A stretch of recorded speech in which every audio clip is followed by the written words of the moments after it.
We want to talk a little bit now about putting C onto a Linux installation. If you've been through a Linux installation, you probably already have a good C compiler, GCC, installed. If you have not gone through a full installation, rebuilding your own kernel, that sort of thing, and you're just looking to learn C, then let's take a look around at what I have installed is Ubuntu.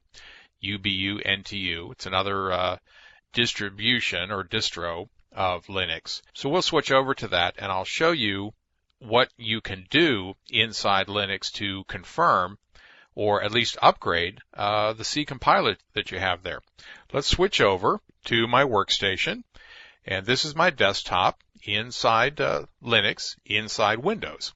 What we do is click on System, Administration, and then come down here to what's called the Synaptic Package Manager. Now your particular Linux will have, need a password there, will have a package manager that comes with your distribution. So Red Hat would look different than SUSE or Ubuntu that we're looking at here. All we have to do in the package manager is search, and we'll search for the GNU C compiler. GCC.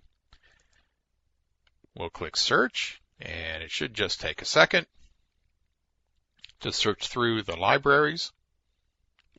And there's the CPP. That's the C++ compiler right there.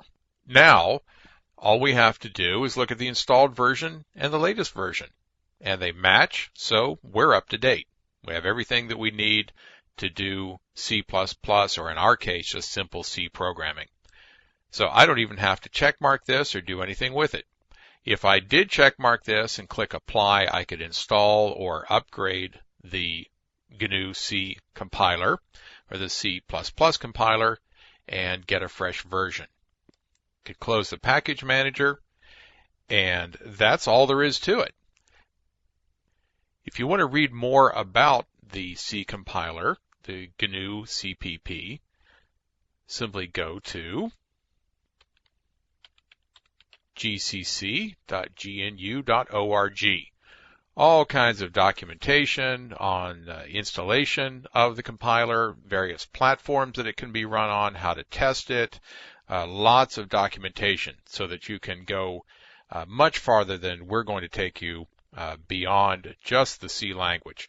You can go into all of the linking and other kinds of things that we'll see a little bit of later on in the tutorial here, but right now we just want to make sure that that compiler is out there and running and relatively up to date. We're not going to use an integrated development environment, an IDE, or anything like that, even on Linux.